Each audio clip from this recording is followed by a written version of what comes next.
들이 좋아서 위성 사진 뭐 이런 것들 다 있습니다. 그래서 현장에 가지 않고도 처음 볼 수 있는 환경이 많은데 또 이제 오후 하기는 식사를 하고 오셔서 이제 딱 누가 부를 수도 있어요. 그렇죠? 가시면 됩니다. 잠깐 주무셨다 오셔도 되고요. 시편 127편에 하나님께서 사랑하시는 자에게 잠을 주신다고 하는데 아 내가 졸린 거는 하나님이 사랑하셔서 잠을 주시는구나 라고 생각하시면 될 것 같아요. 그렇죠? 그러니까 너무 이렇게 앞에 강사가 있는데 조는 거 이거 부담 가지 마시고 주무셔도 전 괜찮습니다. 아 저분은 하나님 참 사랑하시는구나 이렇게 알겠습니다. 코골면 안 되죠? 예? 코골면 안 되죠? 코를 골아도 괜찮습니다. 아, 저분은 진짜로 하나님 더 사랑하시는구나. 그래서 이렇게 요즘은 이제 이렇게 구글 지도도 잘 돼 있고 그다음에 뭐 이거는 프로그램인데요. 프로그램도 잘 돼 있고 그래서 지도 같은 걸로도 이렇게 예수님이 하셨던 뭐 갈릴리 바다 이렇게 다녀보기도 하고 뭐 들어가서 막 다녀보기도 해요. 그래서 이제 헬몬산도 볼 수도 있고 백만 돌릴 수도 있고 뭐 여러 가지로 좋습니다. 그리고 보다 보면 예수님께서 오병이어를 행하신 베세다 여기 베세다거든요. 베세다 이제 지역이기도 하고 여기는 거라서 죽으실 것 같아서 이제 살짝 확인시키느라고 여기 가거나 그래서 여기가 이제 게네사렛입니다. 예수님께서 오병이어를 행하시러 갔을 때 가버나움에 이렇게 예수님 배를 타고 이렇게 가셨어요.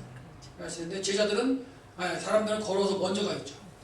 그런 것들이 이제 이해가 수 있는 거예요. 예수님이 배 타고 이렇게 가셔서 베세다 뜰 오실 때 이제 걸어서 먼저 가는 거 보시는 분들 걸어가는 거죠. 아 예수님 저쪽에 이동하시네 걸어가자 와 이거 가지고 피하러 오셨는데 주시러 오셨는데도 이제 베세다 뜰 오셔가지고 그 사람들이 오니까 또 가르치다가 저녁이 돼서 이제 먹을 게 없으니까 또 먹게 하시고 뭐 오병이어 행하시고 이런 과정들이 나타나는 거거든요. 여기 이제 게네사렛 평야 뭐예요? 게네사렛 호숫가가 누가복음 5장이 이 지역에서 이제 벌어졌겠죠. 누가복음 5장에 그 베드로 택하는 내용들이 여기 게네사렛인데 여기 게네사렛 텔이 있어요. 그런 것도 있고 그런 정도로 한번 보시고 나중에 또 이렇게 졸리시면 또 한번 설명드리고 그다음에 이것도 편한 게 뭐 이 프로그램은 제가 깔아드릴 수는 없고 이거는 뭐 비용이 드는지 안 드는지 뭐 안 들려도 깔 수도 있어요. 근데 어디 가든지 모르시면 여기 보면 이제 왼쪽에 나와요. 이렇게 나오면 예를 들어서 뚫르면 나옵니다. 뭐 가자를 가고 싶으면 누르면 가자로 날아가요. 이렇게 시가. 여기가 가자구나. 야. 지금 이제 블레셋의 5대 도시 중에 하나 가자보다 뭐 이런 식으로 볼 수가 있고요. 그다음에 뭐 좀만 지리 아시면 들어가면 이게 여기가 예루살렘 이런 걸 보실 수 있는데 처음에는 그렇게 안 되니까 여기 셰펠라 지역이구나 뭐 이렇게 볼 수 있는데 안 되니까 뭐 단을 눌러보게 되면 단 누르면 지가 날아가죠. 쭉 날아가서 단으로 싹 가고. 네. 이 노란색은 이제 구약 시대의 지명이고, 그다음에 여기서 옆에 가면은 여기 보면 이제 가이사랴 빌립보가 있죠. 노란색이 신약 시대 지명인 건데, 이거는 이제 그 파란색들은 이제 단에서 흘러나온 물길 이런 것들 이런 식으로 이렇게 볼 수도 있어요. 가이사랴 빌립보하고 단하고 거의 비슷한 거리 뭐 얼마 안 떨어진 지역이 있죠. 이 단은 이제 단자손이 이주한 지역인데 뭐 이런 것들로 하면서 지리도 관심을 가지시고 볼 수 있고요. 여기 헬몬산 모습이고요. 헬몬산을 변화산이라고 보는 사람도 있고요. 저는 기본적으로 성경적으로 본다면 거기가 변화산이라기보다는 여기 다볼산인데요. 여기가 다볼산이 변화산일 가능성이 크다. 왜 성경적으로? 뭐냐면 다볼산에서 이제 병자 고치는 사건이 있고요. 변형되셨다가 사나이 가서 이제 제자들이 못 고친 병자 고치시고 갈릴리를 통과하여 가버나움에 가셨다. 이런 구절이 있어요. 그렇다면 갈릴리를 통과해서 가려면 이쪽 변화산에서 와가 이렇게 갈 것보다는 이쪽에서 해서 갈릴리 통과하는 게 맞는가 아닌가 그런 논리죠. 그러니까 어떤 논리가 더 정확하느냐에 따라 따라가는 거지. 그 2000년 전의 일을 진짜 여기라고 써놓은 적이 없어요.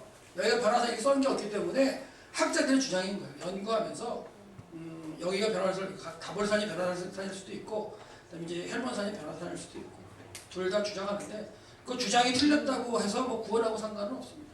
근데 굳이 그걸 막 싸워서 피튀기 싸워가지고 맞느냐 막 이런 것까지도 할 필요는 없는 거니까 연구하거나 할 때 뭐 다른 사람이랑 틀리다 할지라도 그분도 예수를 믿고 하나님을 믿는 사람이라면 굳이 싸울 일은 없죠. 같이 저 연구하면서 뭐 머리 싸매고 더 하면 되고 그다음에 절대적인 진리는 인간들이 이렇게 막 연구해서 나올 수 있는 건 아닌 것 같아요. 하나님의 지혜를 통해 나오는 거지. 그리고 이제 기본적으로 예수님이 돌아가시고 그다음에 사도 바울이 이제 복음을 전하고 주후 60년대 중반부터 핍박을 받잖아요. 기독교가 핍박을 받고 250년 동안 핍박을 받아요. 그래서 초기 그 공동체들은 뭔가 건물을 짓거나 뭘 하지 못했어요. 왜? 다 지하에서 예배드리고 있기 때문에. 그래서 성지를 각도 제일 먼저 지어진 그 베들레헴 예수님 탐생교회도 그것도 주 4세기에 지어진 거예요. 전승 가운데. 그러니까 성지를 가셔서 이렇게 돌아다니셔도 진짜 그러냐? 대답 못해요. 예수님의 무덤이 정원 무덤이 맞느냐, 골고다 맞느냐 정확하게 뭐 구별을 못하죠. 그러니까 학자들의 주장에 따라서 어디가 이제 맞을 수 있다라고 하면서 동의가 되는 거지. 여기다. 그 당시 안 사면 어떻게 알아? 예수님 써놓은 것도 아니고 내가 여기서 잠들었다 일어났다 이런 거 안 써 있으니까. 그러니까 그런 것들을 논란이 되는 걸 굳이 논란을 만들어서 싸울 이유가 전혀 없습니다. 구원하고 상관없습니다. 그러니까 예수님께서 행하셨던 그런 일들을 성령의 땅에 가서 좀 이렇게 이해하고 하는 부분에서는 좀 폭이 넓어야 돼요. 이렇게 열린 사고를 갖고 가시는 게 좋을 것 같고. 그래서 진짜 그 기념교회를 위주로 다니는 성지 답사나 이런 보통 성지 순례라 그러죠. 그래서 저는 순례라는 표현을 안 좋아해요. 순례는 꼭 가야 할 곳 순례를 하죠. 그러니까 캐톨릭이라든가 모슬렘들은 꼭 가야 할 곳 표현하는데 저는 성지 답사라고 표현을 해요. 답사는 뭐냐면 하나님의 역사와 예수 그리스도의 역사가 일어났던 그 현장을 내가 가보는 거예요. 답사하면서 진짜 그 땅에 일어났던 걸 깨닫고 성경을 통해서 깨달으면 내 신앙의 어떤 모습이 더 성장할 수 있고 확실한 믿음을 갖기 위한 방편 도구지 그게 뭐 훈장이거나 이거는 절대 아니라고 생각하거든요. 그러니까 성지를 안 갔다 오셔도 절대 구원하고 상관없습니다. 꼭 가야 뭐 구원받고 그런 거 없어요. 근데 모슬렘들은 아니죠. 그들의 3대 성지인 메카, 메디나, 예루살렘을 가봐야 되는 게 그들의 소원이에요. 평생에. 가야 되는 거예요. 그래서 돈을 벌어 가기도 하고 그곳에 가서 메카에 가서 돌다가 밟혀 죽으면 순교고 이렇잖아요. 개념이 틀리죠. 그래서 성지순례 하시더라도 만약 계획하시더라도 이 성정의 땅에 가서 무엇을 먹을 거를 고민하시고 그다음에 캐톨릭처럼 성지순례와 성지야 탑사는 안 돼요. 거기 성지순례라 그래요. 그래서 가서 이 은사가 일어났더냐고 막 비비고 막 뽀뽀하고 자기 물건 갖다가 비비고 거룩해지고 그런 모습은 아니에요. 근데 가끔 크리스찬들도 그걸 따라하려고 그래요. 와, 뭐 대단한 것 같아요. 제가 절대로 말리죠. 성지가 주는 의미는 성경의 사건을 갖다 기억하기 위한 방편은 되지만 이 시대에 그렇게 성지 순례를 해서 꼭 가야 되는 그런 걸로 막 얘기하는 건 좀 잘못된 것 같아요. 그래서 나중에 가실 기회가 되신다면 성경의 땅에서 일어났던 그 사건들, 하나님 역사하셨던 그런 일들을 좀 보고 기억할 수 있는 어떤 좀 더의 어떤 나의 그 자료와 신앙의 도구가 되는 거죠. 그게 그 최고의 뭐 가치나 의미를 부여할 수 있는 게 아닙니다. 뭔 얘기인지 아시죠? 거기를 가가지고 뭐 내가 갔다 와가지고 뭐 한 훈장 붙인 것처럼 얘기하고 내가 가봤는데 말이야. 너 가봤어? 막 이거를 간다고 좀 더 겸손해져야지. 왜? 더 많이 봤으니까. 하나님께서는 보면 보고 느끼면 느끼고 깨달으면 깨닫고 많이 알면 할수록 겸손하라고 하는 게 하나님의 말씀입니다. 왜 하나님보다 더 많이 알 수는 없잖아요. 그러니까 아는 만큼 이제 겸손하게 하면서 가르치고 리더가 되는 게 중요한 것 같은데요. 이번 시간에는 이제 그래서 제목을 이렇게 잡아봤는데 구약과 신약의 통일설에서 저는 성경 자체가 구약과 신약 나눠져 있고 뭐 이렇게 그 시대별로 이렇게 다르게 적혀져 있고 했지만 구약과 신약을 통해 하나님께서 말씀하시려면 무언가는 있다는 거예요. 여러 가지 주제가 있을 수 있습니다. 통일적으로 보는 거예요. 그래서 이렇게 본다면 이제 뚫어서 보는 거죠. 전체적으로 역사적으로 뚫어서 보는 건데 여러 가지 어떤 테마, 뭐 하나님의 나라 뭐 이런 것도 있고 여러 가지 테마가 있을 수 있지만 저는 언약이라는 걸 테마를 좀 뚫어보려고 해요. 그래서 그렇게 해서 한번 뚫어보면 다른 걸로 뚫어볼 수가 있거든요. 그래서 오늘은 한번 이 시간에는 이 파트를 가지고 한번 가볼게요. 이건 넘어가고요. 그래서 이제 뭐 살짝 말씀을 드린다면 구약 성경은 원래는 유대교의 경전이었죠. 유대교는 지금도 신약은 인정하지 않아요. 그래서 구약만 하고 그다음에 구약이 그 유대교의 경전이고 맡겨져 온 거였지만 지금 우리에게도 성경이 경전이고요. 그다음에 이제 그 초기 기독교의 그 결정에 의해서 구약 성경이 기독교의 영역으로 포함됐고 그다음에 이제 그 신약 성경도 우리에게는 이제 다시 경전으로 이제 와서 그게 순서가 어떻게 되고 이런 것들도 이제 역사적으로 다 정비가 되어 있는 것 아까 좀 살짝 질문해서 말씀드렸고 또한 뭐 구약 그 히브리 성경에는 패턴이 어떻게 되어 있는데 순서도 다릅니다. 이것들은 또 연구하시고 그런 자료들 보시면 돼요.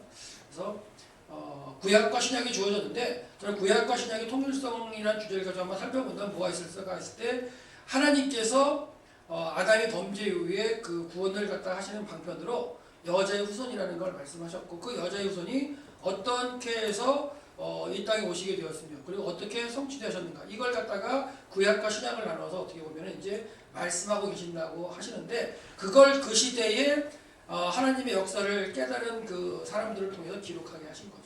그러니까 그 기록한 저자의 의도를 파악하면 되고 그 너머에 있는 하나님의 의도를 파악하면 되죠.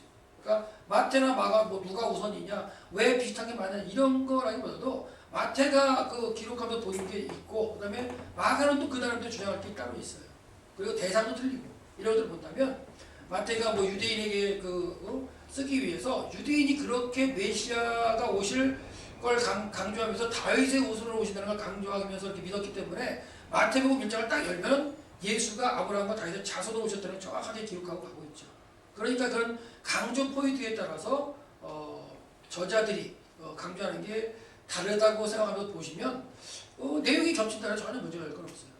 그런 식으로 해서 하여튼간 신과와 관통하는 주제 예수 그리스도 이런 걸 한번 보시고 그러니까 구약에 오실 메시아에 대한 약속이라면 신약은 그 예언된 메시아가 오셨다 성취가 됐다는 걸 증명하는 거고요. 그다음에 구약이 오실 그 메시아 예언이라면 이미 신약 때 오셨다.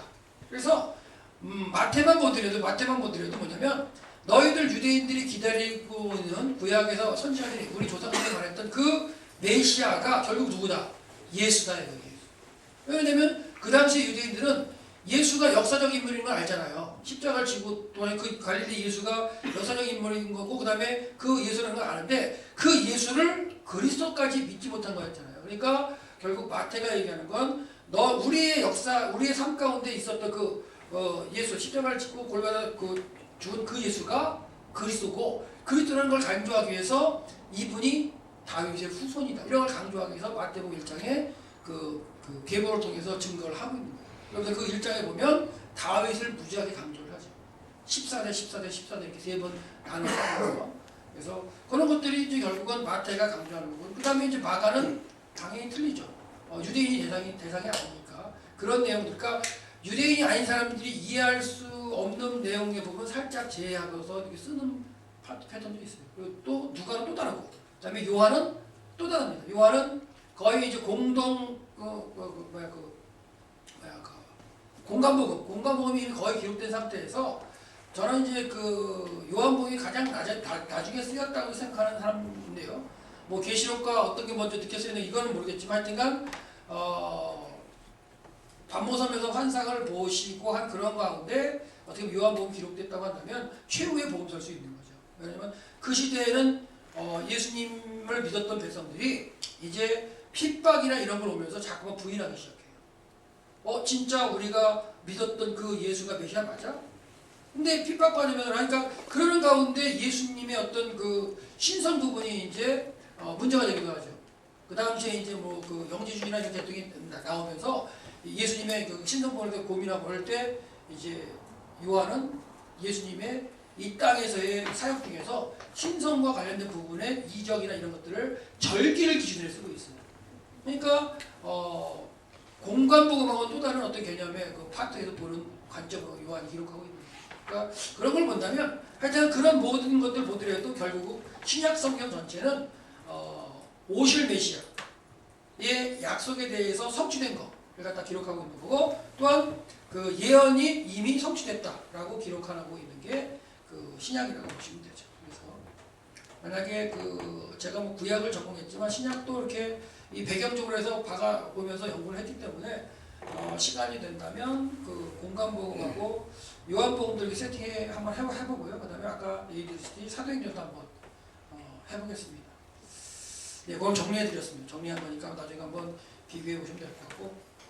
그래서 이제 만약에 해석할 때 어떻게 해야 할까 했을 때 학자들이 이제 얘기하는 것들이 저도 동의되니까 갖다 쓰는 건데 구약은 이제 해석할 구약은 신약의 빛에 비추어서 해석하거든요. 왜 그러냐면 구약의 예언들이 결국 신약에 의해서 성취되기 때문에 성취된 어떤 신약의 내용을 가지고 구약을 비춰서 같이 연결해서 해석하는 것도 맞다죠. 동의합니다. 그래서 학자들이 이제 주장하는 내용인데요.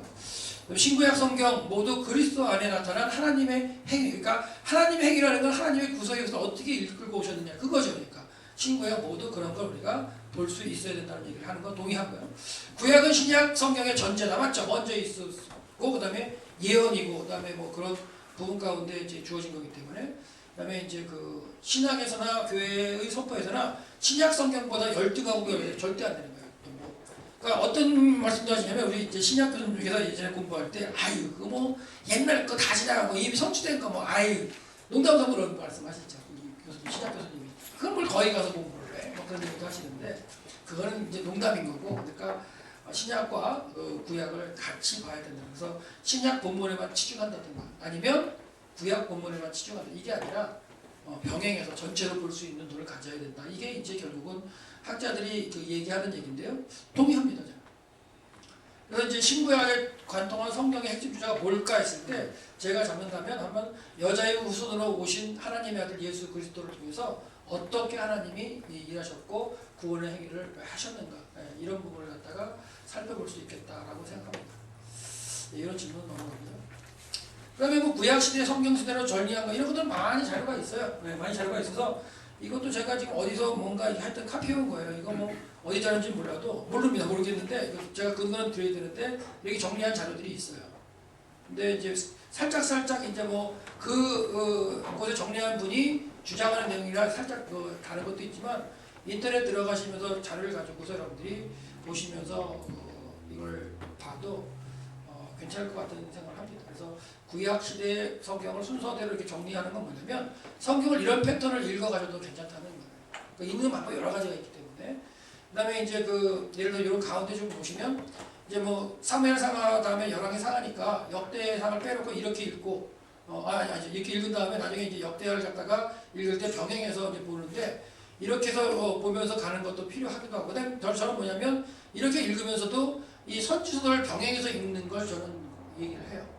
따로따로 읽어가는 게 아니라 병행해서 읽어가면서 시대적으로 읽어가는 거. 그러니까 그렇게 읽는 거. 그러니까 우리는 뭐 성경 통독이면 그냥 처음부터 이렇게 읽어버리잖아요. 그렇게 읽는 것도 처음엔 좋지만 이렇게 병행해서 읽어가면서 비교해서 읽는 것도 하나의 방법이고 성경 사건을 잘 이해할 수 있는 방법일 수도 있어요. 그리고 이제 또한 좀 더 들어가면 고민할 건 뭐냐면 열왕기상하 자체의 관점은 망했을 때의 포로지에서 기록한 내용들이기 때문에 그 시각, 이스라엘 백성을 하나님께서 포로로 잡혀가게 하신 그 관점에서 읽는 것들도 필요하죠. 역대기는 뭐냐면 포로로 잡혀갔다 와서 기록한 거예요.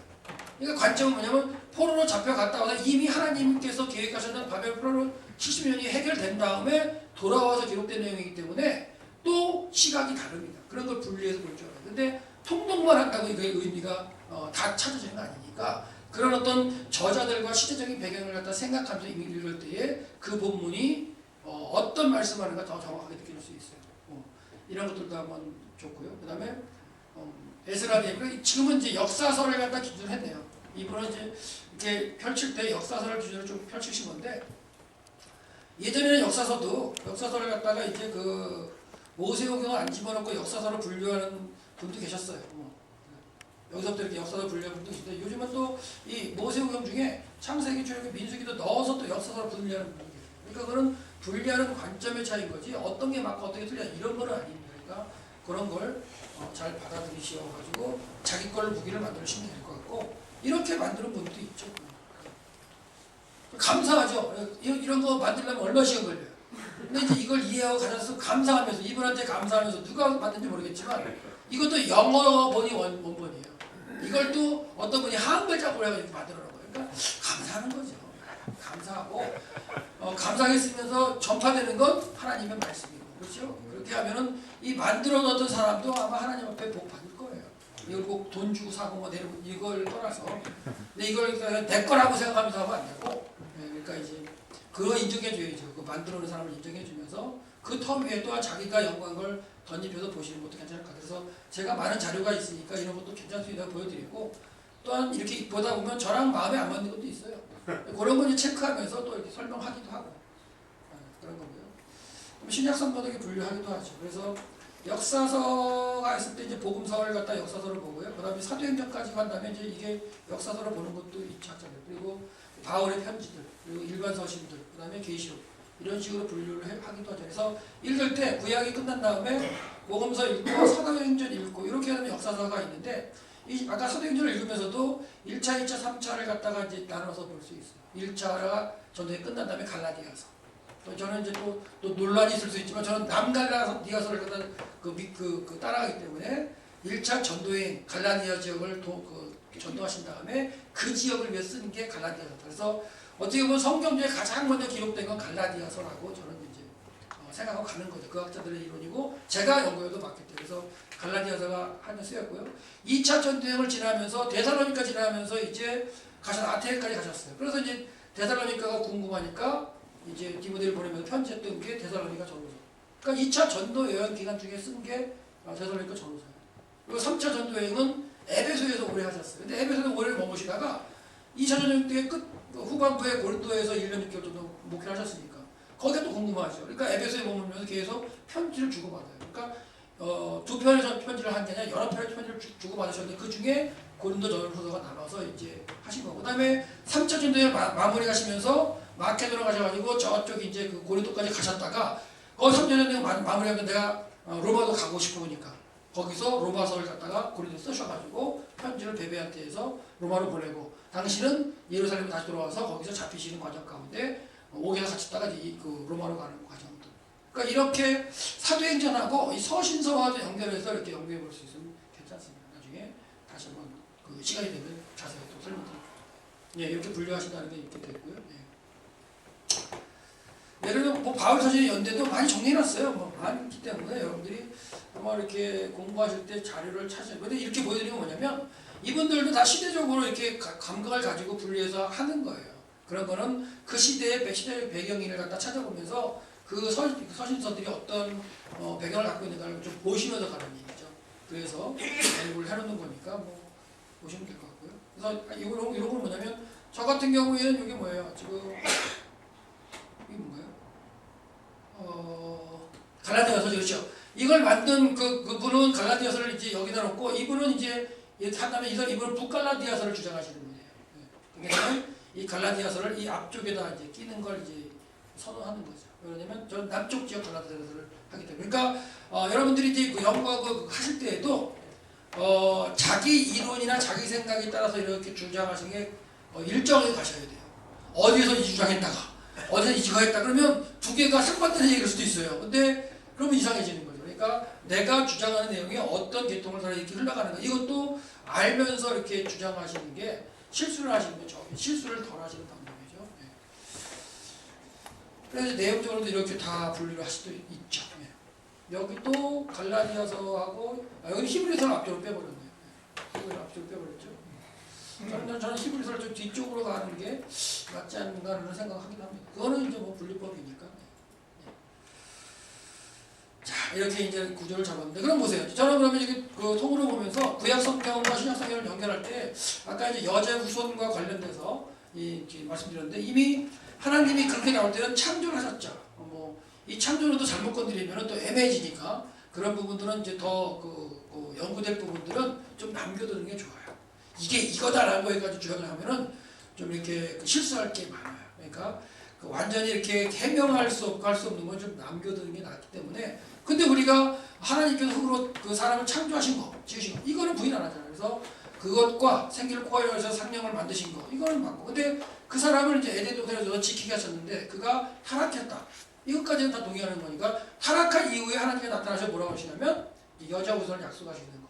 거기서부터 이제 풀어나가는 또 괜찮은데 그러면 그거 말고 나는 에덴 동산에 들어가서 연구해보겠다. 연구하시면 돼요. 근데 그 파트는 너무나 여러 가지 학설과 여러 가지 내용으로 자꾸만 이렇게 아직까지도 이렇게 서로 이제 얘기하는 부분이기 때문에 그 부분은 굳이 안 건드리셔도 나중에 건드려도 될 것 같아요. 그래서 그렇게 한다면 하나님께서 이제 창조하신 다음에 사람을 지켜서 그 다음에 2장 17절 보시면 뭐 선하게 알게 하는 나무 열매를 먹지 마라. 이게 하나님의 이제 명령이죠. 이게 무슨 말이냐면 에덴 동산 안에 계명이 있었느냐 아니면은 그 이런 거죠. 그러니까 하나님 이걸 하나님의 나라의 관점에서 본다면 하나님의 나라는 나라의 개념이 영도 국민 주권이잖아요. 그게 하나님 그게 일반적인 거라면 영역은 에덴이라는 영역이 있고 그 다음에 백성들도 있죠. 아담과 이제 그 여자가 있으니까 있고. 그러면 그 어떤 계명이 될 수 있는 그게 있느냐 주권에 관련된 그걸 지킬 수 있는 그 계명이 될 수 있는가 했을 때 본다면 선악을 알게 하는 나무의 열매는 먹지 말라. 내가 먹는 것은 정령 죽이라. 이런 말씀이 어떻게 보면 지켜야 할 계명이 될 수 있는 거죠. 법도. 그러니까 우리나라의 헌법이 있어서 주권 의미를 하는 것처럼 있다는 얘기죠. 그래서 하나님 나라의 관점에서 볼 때 에덴 동산에서도 하나님의 나라의 형태를 분명히 갖고 있죠. 근데 그게 이루어지는 과정 가운데 이제 타락하게 된다. 이렇게 해서 하나님께서 여자의 우선을 약속하시고 회복의 길을 걸으시는 그런 과정을 구속의 역사로 이루시는 과정이다라고 이제 가는 거죠. 근데 이걸 또 어떻게 풀면은 막 이상하게 푸는 사람 많아요. 요즘에 책을 잘못 읽으면 뭐 여자가 따먹은 게 새로운 뭐 어떤 그 문화 혁명이나 이런 식으로 가는 얘기. 여성학자도 있어요.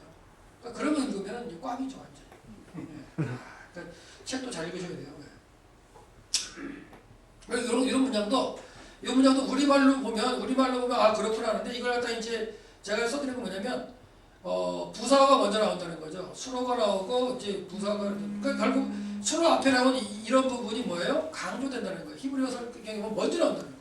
그러니까 선악을 알게 하는 나무로부터 먹지 말라 이렇게 말씀해요. 그러니까 어떻게 보면 선악을 알게 하는 나무가 어떻게 보면 강조가 되고 있는 거예요. 그거는 먹지 마 이렇게.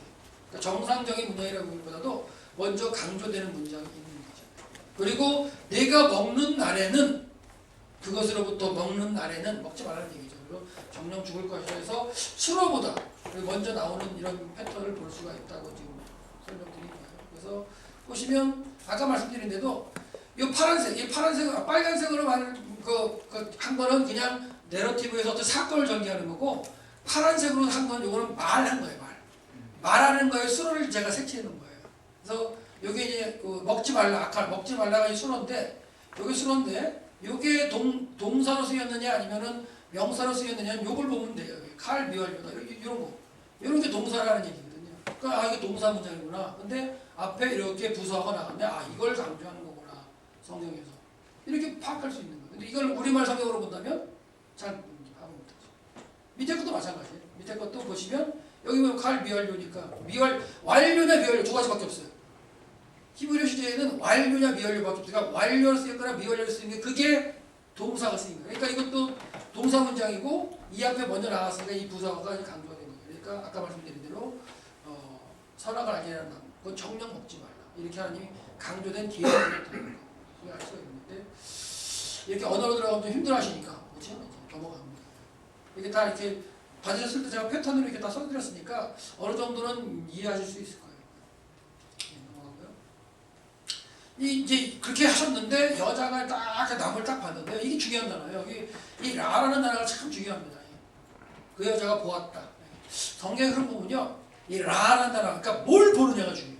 그리고 이 라라는 단어를 갖다가 쫙 연결해서 보면 하와가 그걸 보고서 먹음직도 하고 먹음직도 죄를 범해서 그게 들어왔던 게 그 이후로 하나님께서 하신 일을 보고 가느냐 안 보고 가느냐 아니면 인간의 눈으로 뭘 보느냐 이게 쫙 가르칩니다. 연구해 보면 뭘 보느냐가 중요한 거예요. 그러니까 이 땅에 믿음의 사람을 살면서 공동체를 살면서 하나님이 정하신 걸 보느냐 내가 원하는 걸 보느냐 쫙 가르칩니다. 단적으로 나중에 한번 보시면 롯과 아브라함이 선택할 때 롯이 보고 선택하는 것과 아브라함이 보고 선택하는 게 달라요. 그때 똑같은 라라는 구조가 똑같이 보는데 그들이 선택하는 게 다르다는 거예요. 그러니까 아브라함은 되도록이면 계속해서 하나님이 보여주신 걸 보고 선택하는 과정이 되고요. 롯은 자기 눈에 좋은 걸 선택하는 과정. 그러니까 지금 마찬가지로 인류의 최초의 그 에덴 동산에서 범죄하기 시작하게 된 원인이 보면서였어요.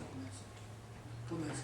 하나님께서 정하신 계명을 듣는 다음에 그걸 듣고 나서 봤는데 하나님 말씀하신 대로 지키면 되는데 그게 아니죠. 봤는데 이 여자의 마음 가운데 두 가지가 왔다 갔다 하는 거예요. 이거 보기 전에 보여주세요. 하나님 말씀이 있고 뱀의 말이 있고 두 개가 이제 공존하면서 머릿속에 있다가 마음속에 있다가 봤는데 진짜 뱀의 말처럼 그게 이제 먼저 이렇게 마음 가운데 와가지고 지혜롭게 할 만큼 탐스러워가지고 뱀의 말을 듣고 이제 행위가 가게 되는 거죠.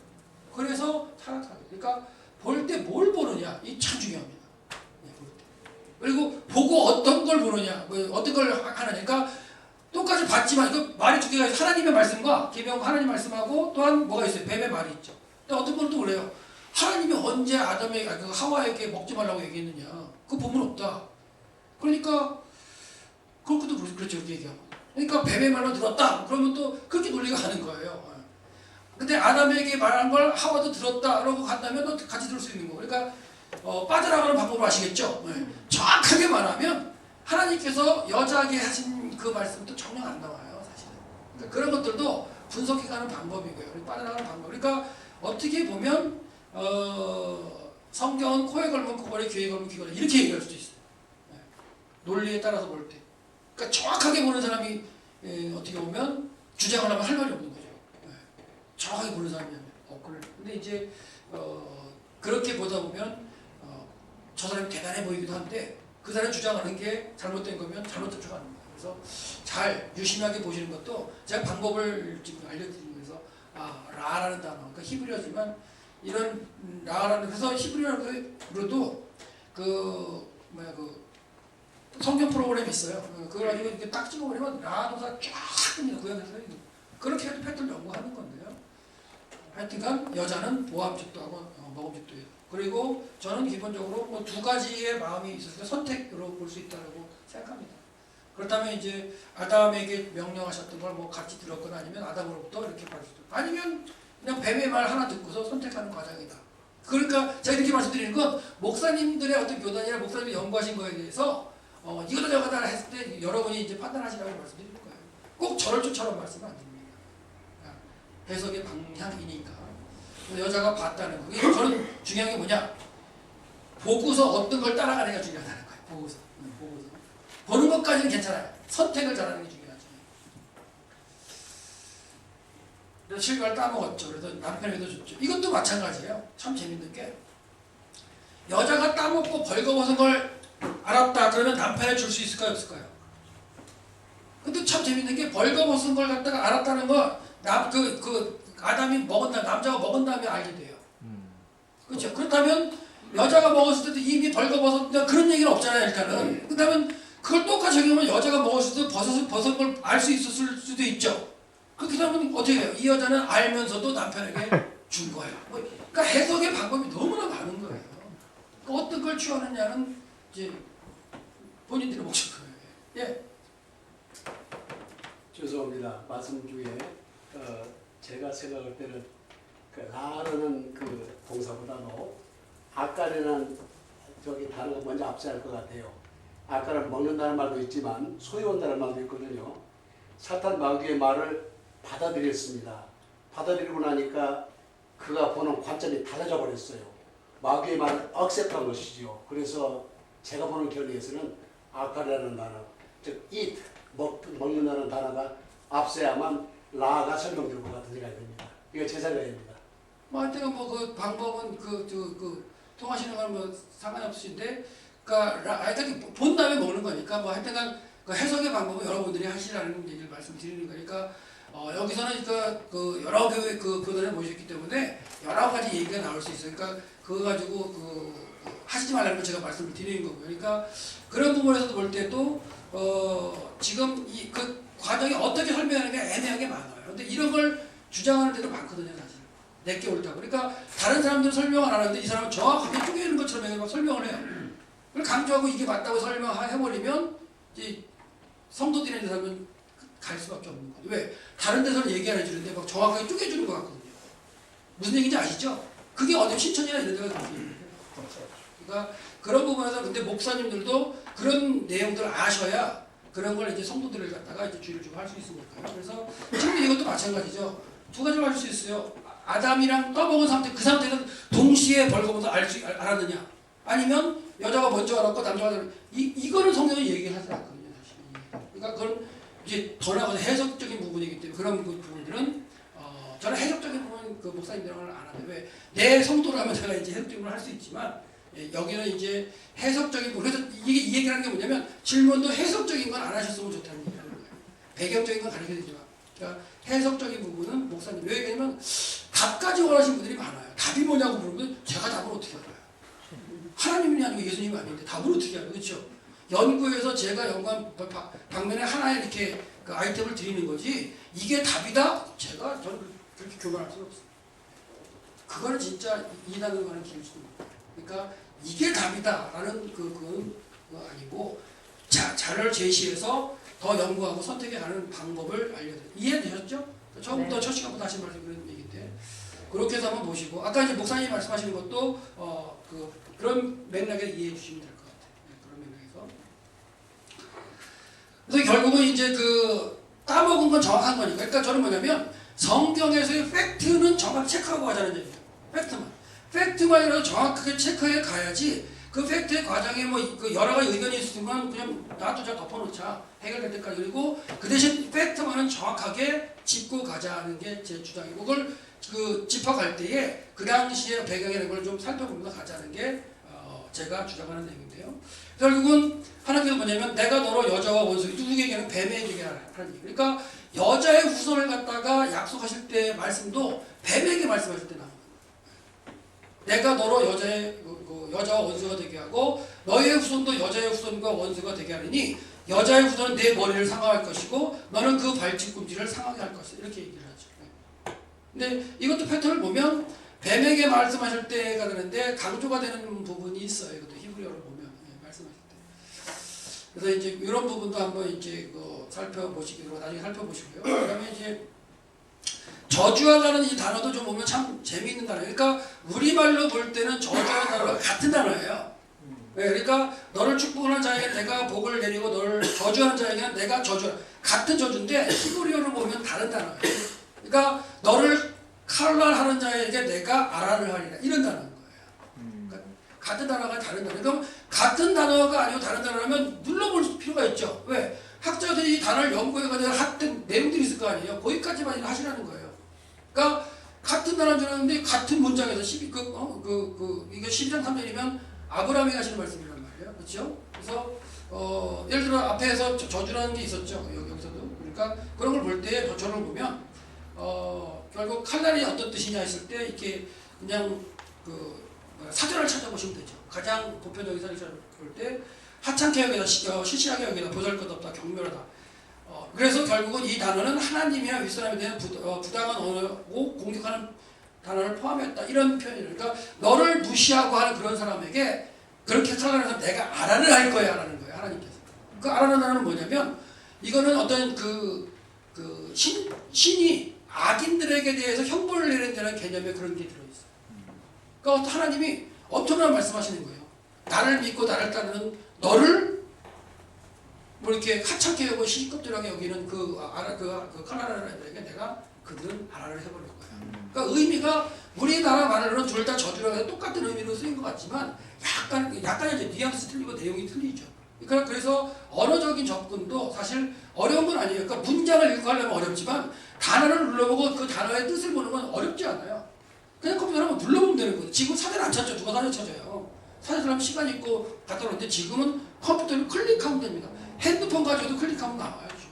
그러니까 그만큼 도구가 발전돼 있기 때문에 좀 그런 부분을 갖다가 해보신다면 단어가 다르구나 이런 것도 느낄 수 있죠. 우리말 성경은 전혀 알 수 없는 이런 것들이 많아요. 롯이 소돔성을 해서 그 사건 중에서도 도망하는 단어가 딱 4개가 나와요. 도망하는 단어가 4개가 나오는데 우리말로는 도망 다 똑같은 단어지만 그 단어가 틀려요. 쓰는 단어가. 그러니까 그걸 구별해서 또 그 본문을 보면 또 연구하면서 의미가 또 있는 게 있죠. 그것도 50절의 강의인데. 그러니까 그런 것처럼 우리말로 모를 때 똑같은 단어 같지만 번역해졌지만 원래 의미로 간다면 다른 내용도 있다라는 거예요. 그래서 좀 수고스럽지만 이렇게 좀 그런 것들도 봤으면 좋겠다라는 얘기.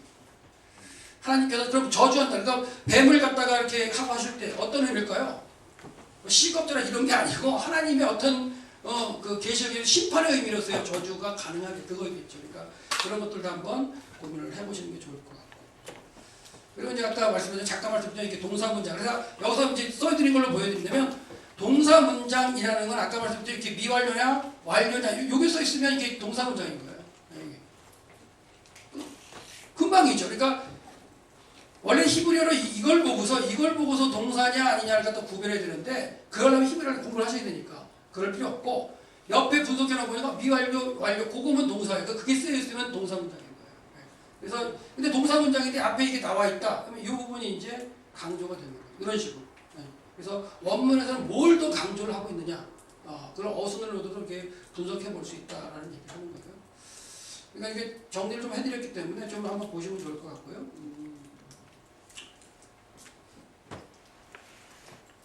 그 다음에 이제 어떻게 되냐. 아담이 이제 범죄한 후에 이제 바울 같은 경우는 뭐라 하냐면 한 사람이 말미암아 죄가 세상에 들어왔다. 그러니까 아담이죠.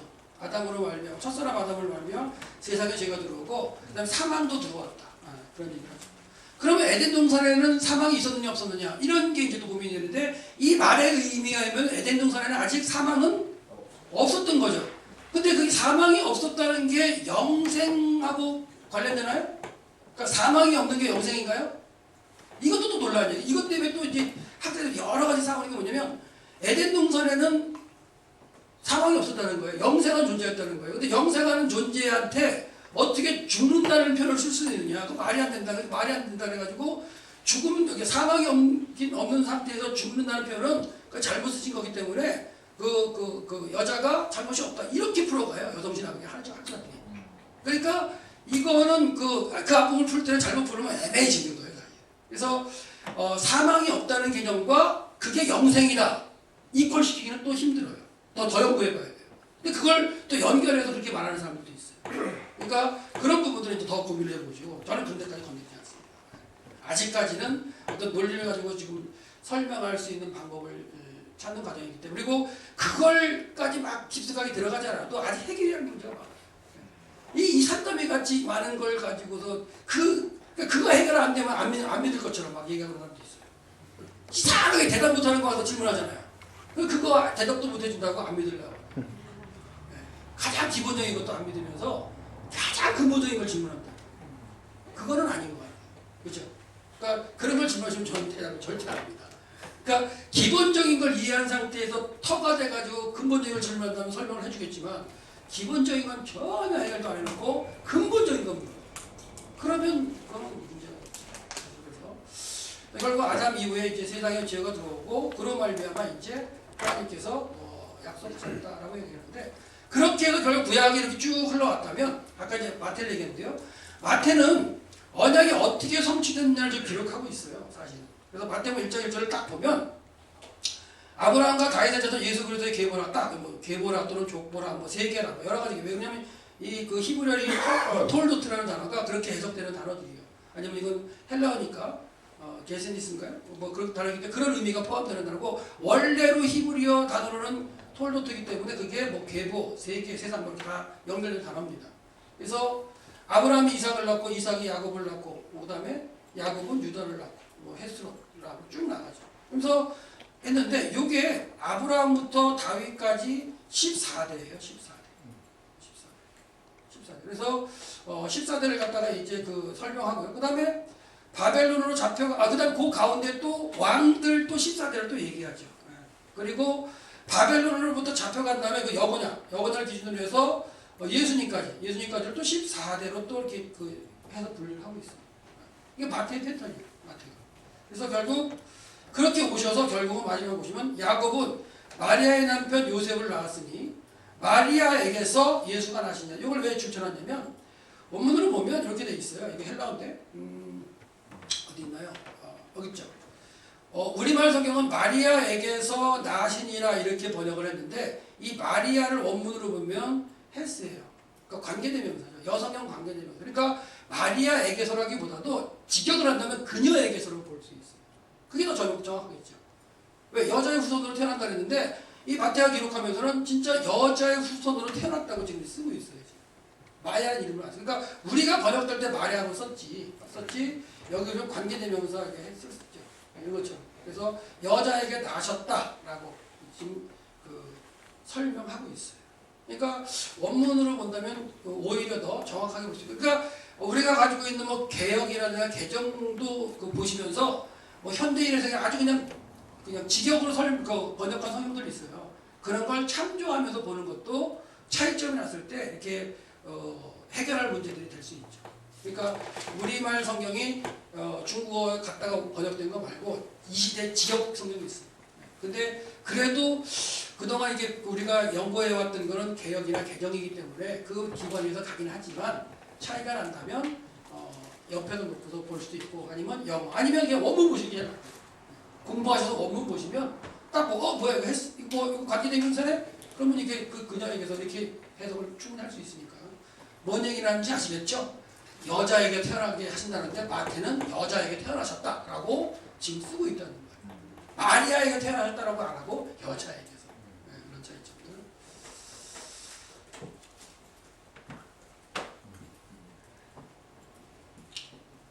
그래서 이제 그 이후에 이제 예수 그리스도 이렇게 성취가 됐기 때문에 예수 그리스도의 이름을 이제 전파하는 거죠. 그 예수님이 그래서 뭐 베드로라든가 아니면 바울이라든가 이렇게 해서 결국 그 예수께서 그리스도였다. 하나님의 아들로 오신 그 예수가 아브라함과 다윗의 자손으로 오신 그 예수 그리스도였고, 그걸 통해서 성취가 됐다고 해서 계속 이제 선포가 되는 거죠. 바울도 했고 베드로도 있고 바울도 있고, 그다음에 바울도 자기 전도여행 처음 가가지고 처음 나가서 1차 전도 가면서 비시디안 대회였을 때 외치는 거예요. 비시디안 대회 회당에 들어서 유대인들이 기본이잖아요. 그리고 개종한 그 이방인들도 성경을 좀 배워서 아니까 거기서 외친 건 뭐냐? 쫙 그들의 역사를 외워요. 구약부터 쫙 얘기한 다음에 이렇게 해도 너희들 기다렸던 그 예수가 누구다? 그 메시아가 예수다. 이것만 하거든요. 바울 회당 들어. 구약에서 쫙 외친 다음에 그리스도 기다리지? 그 그리스도. 그 그리스도가 얼마 전에 십자가에서 죽였던 예수였다. 그걸 갖다가 이제 바울 선포하는 거예요. 그러니까 바울에게 회당이 잘 듣다가 결론 가서 결론으로 가요. 그게 예수라고 하니까 회당에서 듣던 사람들은 갈라지는 거죠. 와, 저 사람 똑똑하고 그냥 대단한 것 같아요 했는데 결국 가서는 그게 예수라고 그러니까 믿는 사람이고 그 사람 쫓아가는 사람들 얼마 안 되죠. 그리고 대부분의 사람들은 뭔 소리야 저 예수를 전하는 거네? 그래서 이제 또 갈라지는 이야기. 그렇게 해서 계속 대립되고 바울을 쫓아다니면서 핍박하고 죽이는 이런 과정이 1차 전도여행이거든요, 사실. 그러니까 그런 거에서 바울은 처음에 선포하는 거는 예수가 그리스도였다는 거죠. 그런 얘기죠. 그래서 하나님의 언약대로 이루어진 그 예수 그리스도, 그러니까 여자의 후손 오신 그 예수 그리스도가 결국 메시아다. 그게 바울의 초기에, 별로 초기도 아니고 계속해서 전파하는 건 이겁니다. 넘어가겠습니다. 요것도 한번 읽어보시면 되겠고요. 비시디아 안디옥 회당에서라고. 아까 이제 그 다윗이 강조됐다는 걸 한번 이제 본다면 이렇게 다 써드렸어요. 그래서 여기다 쓸게요. 이게 좀 아니지만 여기 알렙벳 김멜 달렛, 달렛이죠. 이 네 번째 단어예요. 그 다음에 해바 뭐 요건데요. 다윗을 쓰면 데이비드 이렇게 쓸 수 있어요. 데이비드 이렇게. 그러니까 요게 이제 1, 2, 3, 4고요. 5, 6이에요. 숫자로 보면. 그래서 이게 4, 6, 4. 그래서 다윗을 의미하는 음가가 14입니다. 그래서 14를 강조한다는 건 다윗을 강조하는 기법이었습니다. 그래서 마태복음 1장에 14대 14대 14대를 끊어서 이렇게 마태가 정리하고 있는 건 뭐냐면 그 예수가 여자에게서 났는데 그 예수를 강조하는데 너희 그 유대인들을 기다렸던 그 메시아를 기다렸지 않느냐. 근데 그분이 다윗의 후손 오셨다. 이걸 강조하는 거죠. 그러면서 이렇게 예수가 그리스도시고 그 그리스도가 다윗의 후손이다. 이걸 유대인들에게 이렇게 설명하는 거죠. 요 이론 같은 것들은 학자들이 뭐 대부분 동의하는데 이것도 제 이론이 아니라 저도 이제 연구하면서 보다 보니까 유대인들 개념이나 이런 그 개념을 가지고 그 당시에 다윗을 강조했던 그런 어떤 것에서 등장하는 걸 갖다 소개드린 거예요. 그래서 결국 14대 14대 14대로 지금 연결해서 마태는 유대인들에게 이렇게 예수가 그리스도라는 걸 강조하고 있다는 거 지금 설명드린 거고요.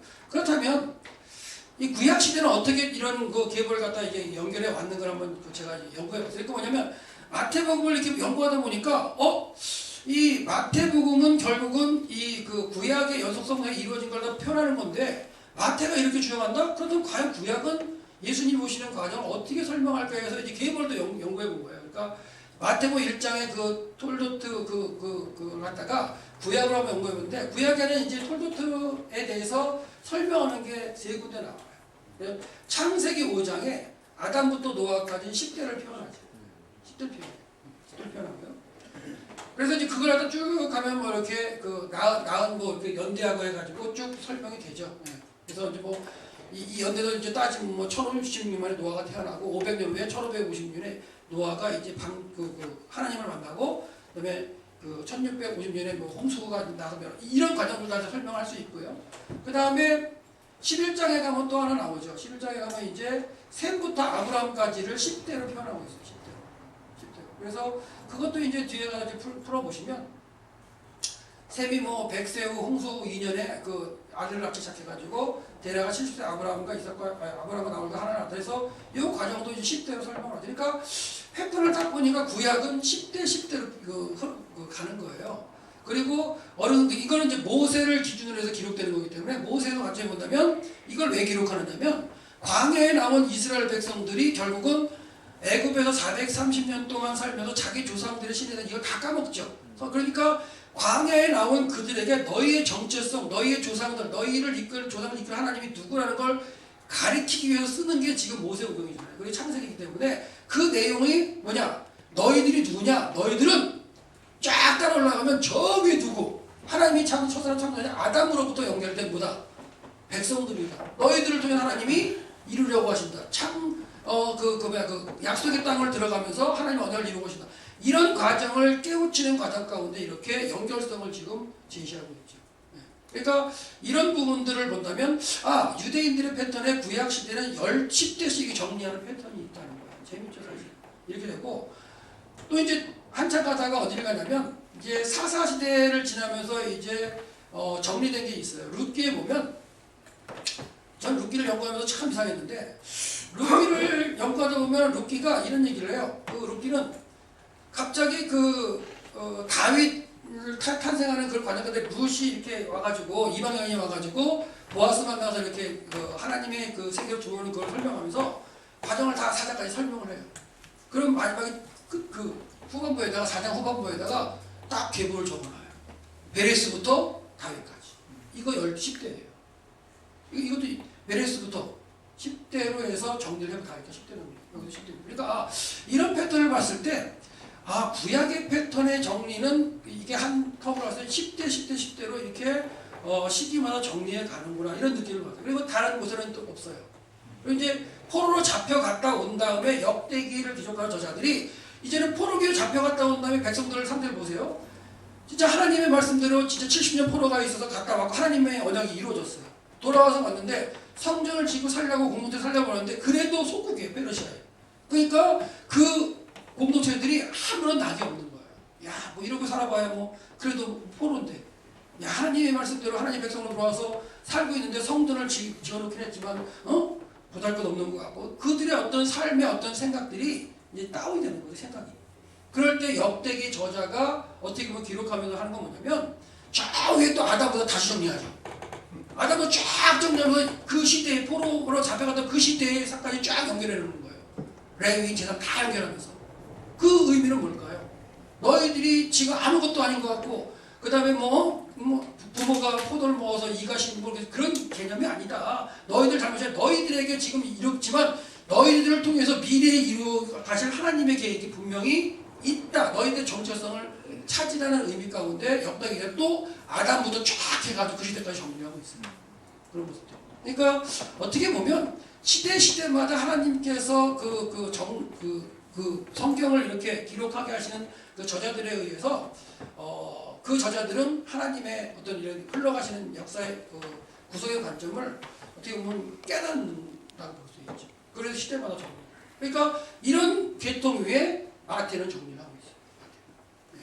그래서 다시 시작으로 마태복음 1장으로 들어간다면 이런 얘기를 하죠. 그런즉 모든 대수는 아브라함부터 다윗까지 14대 14대라. 다윗부터 바벨론으로 갈 때까지 14대다. 그리고 바벨론에 이관 때부터 그리스도까지 14대다. 이렇게 표현하고 있어요. 그러니까 14를 갖다가 이제 강조하는 건 아까 얘기했던 다윗의 후손으로 예수가 오셨다는 걸 강조하고 있는데 이 앞에 첫 번째 아브라함부터 여기까지 14대로 하는 건 뭐냐면 창세기에는 10대를 기록했죠. 그렇죠? 10대를 패턴했는데 거기다가 누구냐면 아브라함, 이삭, 야곱 아브라함, 이삭 그렇죠. 10대를 패턴이었는데 아브라함, 이삭, 야곱, 요셉을 넣어서 이제 10대를 만든 거겠죠. 이렇게. 그러니까 무슨 말이냐면 이 앞에 10대는 마태는 룻기 저자의 패턴을 가져오는 거예요. 룻기 저자. 그러니까 룻기 저자가 베레스부터 다윗까지 연결했잖아요. 그러니까 베레스를 누가 낳냐면 유다가 낳습니다. 유다의 아버지는 야곱, 야곱의 아버지는 이삭, 이삭의 아버지는 아브라함. 그 4대를 넣어서 구약에 정리되는 10대의 표현을 그 앞에 4대를 넣어서 14대로 소개를 하고 있는 거죠. 결국 아브라함과 다윗의 자손으로 오신다는 걸 개념 설명하기 위해서 그 구약에 정리된 룻기 저자가 정리한 거에 앞에 4대를 넣어서 다시 정리하고 있어요. 그런 거 본다면 마태가 주장하려고 하는 어떤 건 정확하게 선명해지는 거죠. 너희들이 기다렸던 그 그리스도는 예수였다. 예수가 아브라함과 다윗의 자손. 그래서 그 마태나 마가를 보면 그 귀신들이 와서 막 외칠 때 뭐래요? 다윗의 자손 예수 이거 많이 하죠? 그 다윗의 자손 예수를 고백하는 그런 의미가 그런 걸 기록하는 의미가 있는 거예요. 이유가. 예수가 이 땅에 이를 때도 귀신들에 의해서 병든 자리에서 다윗의 자손을 외쳐지고 그들을 고쳐주고 하는 과정이 있었다는 걸 이제 마태나 마가 기록하고 있는 걸 관점으로 그렇게 보시면 되겠죠. 그래서 구약의 패턴은 10대로 가는 패턴이었지만 마태는 뭔가 다른 어떤 걸 또 주장하고 근데 다른 게 뭐냐? 예수가 다윗의 후손으로 오셨다. 왜? 그 당시에 유대인들의 그 관점은 그거였기 때문에. 그래서 제가 얘기하는 뭐냐면 그 사람의 요구사항에 맞춰서 설명할 수 있어야 된다는 거예요. 이 시대에도 설명할 때 요구하는 거가 있어요. 사실 그런 거에 맞춰서 하나님 말씀을 이렇게 소개할 수도 있고 그 다음에 그런 표현들이 대상을 놓고서 말씀한 걸 그 패턴으로 연구하면 좀 더 잘 보일 수 있다 이런 말씀을 드리는 거예요. 그 다음에 이제 14대는 이것도 제가 또 하나만 모르겠지만 다윗부터 이 바벨론으로 잡혀갈 때 이때가 이제 그 여호야긴이죠. 고니야라고 부르는. 근데 다윗부터 여호야긴까지가 14대가 아니에요. 그래서 다윗, 솔로몬, 르 아비 아사반남 아달스마셔 다마스기야 남은 요시아스 김민시 하면은 그 대수가 14대가 아니라 한 18대가 그렇게 되죠. 그러면 뭔가 뺀 왕들이 있죠. 그러면 그 뺀 건 누가 뺀 거예요? 이 기록하는 1차적으로 마태가 뺀 거예요. 그러면 왜 그럼 그 내려오는 활동 가운데 그 대수를 뺐을까? 또 고민해 볼 수 있죠. 그러니까 마태는 뭔가 구약의 역사를 이렇게 정리하면서 본인이 이렇게 빼는 대수가 있어요. 근데 그 본인이 빼는 대수를 살짝 들여다보면 가장 여호와 하나님으로부터 멀어져 가지고 바알 신앙, 아세라 신앙을 섬겼던 오므리 왕조 시대가 빠져버려요. 그 오므리 왕조 시대가 북이스라엘을 통해서 남유다가 상당한 영향을 받게 되는 거예요. 종교적으로. 그래서 그때가 누구냐면 엘리야 선지자 시대예요. 엘리야 선지자 어느 정도 하냐면 야 너희들 갈멜산에 다 모여. 그래서 이제 누가 참신인가를 얘기하더니 그러면서 외칠 때 이스라엘 백성도 뭐라냐면 바알이 하나님이면 바알이 엘로힘이면 바알을 섬기고 여호와가 엘로힘이면 여호와를 섬기고 이런 식이에요. 그러니까 그 당시에 백성들은 바알을 엘로힘으로 생각하고 섬기는 거예요. 그만큼 여호와 신앙과 바알 신앙이 완전히 땅에 떨어졌을 때가 이제 그 시대인데 그 시대를 어떻게 보면 마태는 이 유다 왕조 가운데 이렇게 빼버리는 것도 볼 수가 있어요. 그 패턴이 참 재밌어요. 그러니까 성경을 기록한 어떤 의도를 가지고 연구를 하다 보면 왜 그럴까 따라갈 수 있는 거죠. 그러니까 이렇게 연구한 걸 어떤 학자들이나 제가 학생들에도 누구의 이론이더라도 보고서 아니면 아닌 걸로 받아들이지 않으시면 되는 거예요. 근데 연관 패턴한테 그게 동의가 된다면 이제 오케이가 되는 거죠. 따라갈 수 있는 거. 그래서 처음에 제가 문제를 했듯이 저자의 의도를 파악하는 그런 걸 본다면 왜 마태하고 마가하고 똑같은 게 이렇게 많이 기록돼 있어? 이런 거 가지고 뭐 할 필요 없어. 그래서 한 권으로 만드는 복음서 이런 것도 막 나오잖아요. 보셨어요?